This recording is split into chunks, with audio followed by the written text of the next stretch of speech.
So without further ado, David.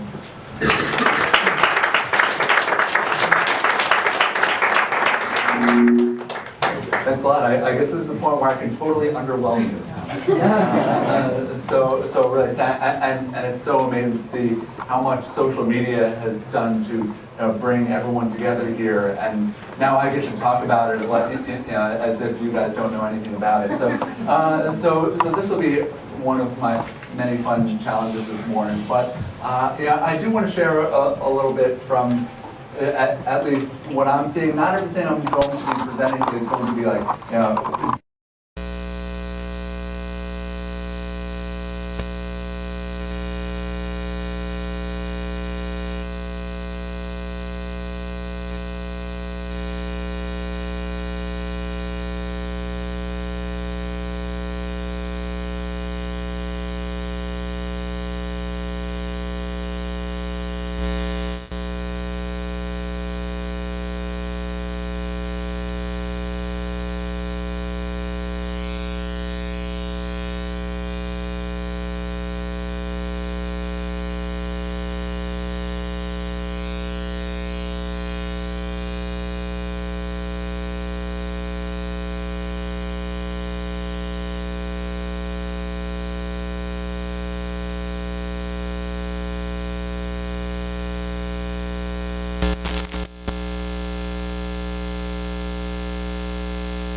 of Lynchpin, Seth Godin's book, and I'd actually reviewed it on my blog and gave it a mixed review at that, because I think it's better for some people than others. But I was going to comment himself on my own blog, which I give him a lot of credit for, especially since it wasn't like the kind of glowing thing that he's used to by now.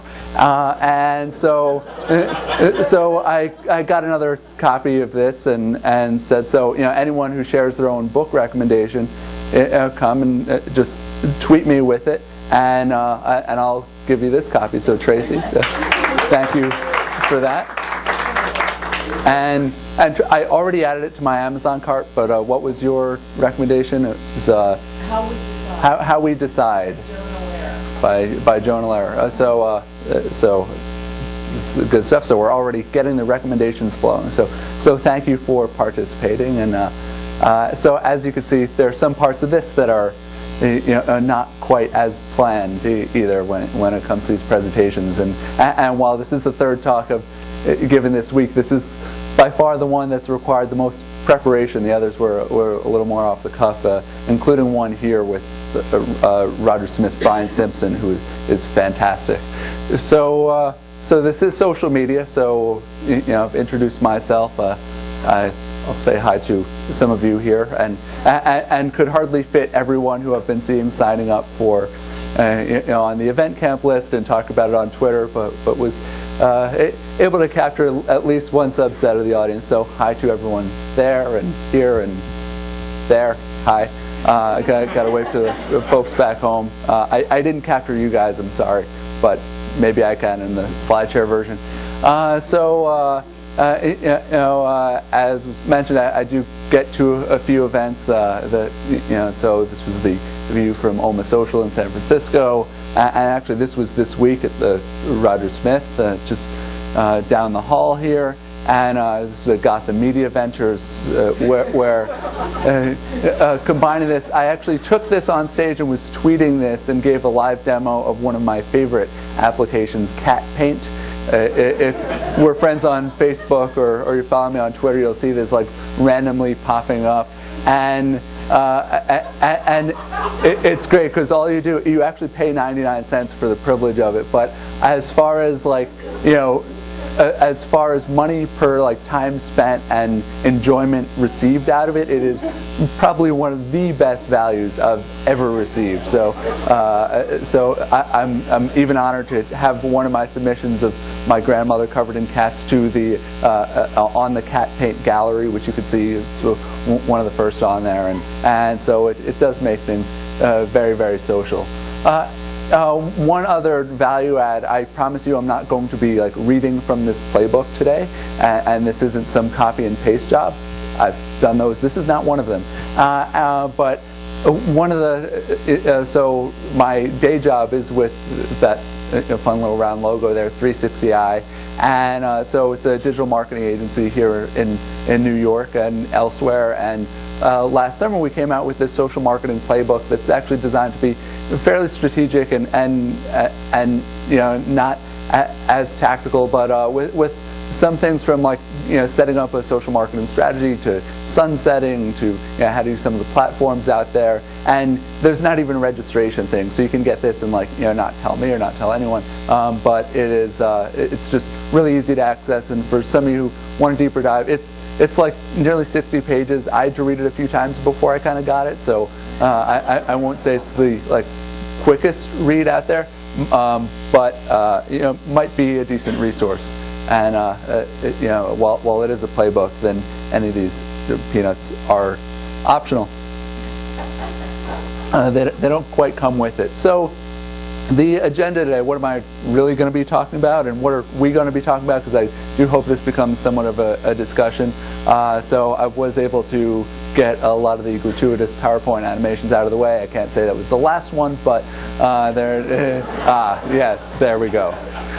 So, you know, we'll talk a little bit about what's different today, and so I could sum that up very quickly with parentheses there.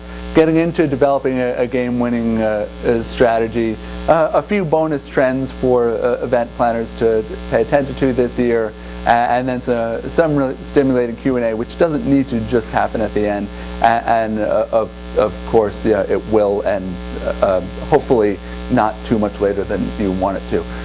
So you know, what's different today? You know, Jeff has, you know, we're on a first name basis because I never know if he's Bezos or Bezos, and so it's easy just to call him Jeff. Which is it?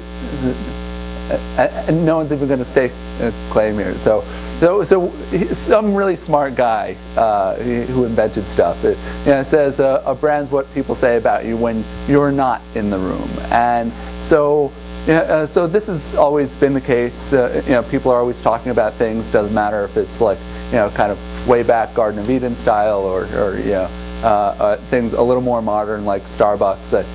I don't mean to equate the two, and probably shouldn't.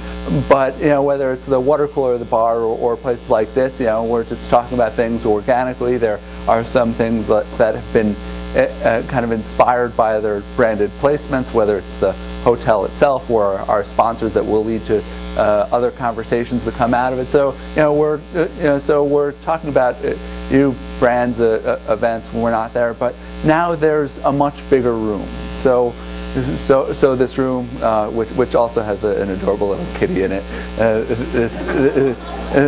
this room, it's bigger. It's often more confusing, but it's also a little more possible to pay attention to, because in like the 20 million Starbucks in New York, you know, you can't always figure out what people are saying in them, but you can start to get a sense of what's going on in this, you know, collective room here. So just the kind of simplified version of it is that you know, previously word of mouth was a lot more linear. You tell someone, you tell a couple of people here and there. Sometimes you have big gatherings like this where there's a little bit more of a hive going on. But it gets a lot more efficient to spread both, you know, a positive and negative, and even lots of those neutral messages in between to a much wider audience right now through these social channels, which it gives that power of amplification some real possibility in ways that just didn't exist so efficiently before, except for, like, you know, Grandpa would just send those, you know, massive emails and figured that out really quickly with the dirty jokes and how to get that to like 100,000 people in one shot. But you know, marketers used to be focused on talking at consumers and through these very linear channels. And so now I couldn't possibly have enough arrows to illustrate how this really works, but at least the conversation is now possible between marketers and consumers. And of course, the biggest difference here is that it doesn't show all the conversations happening between the consumers all around that marketers mercifully have no part in once in a while.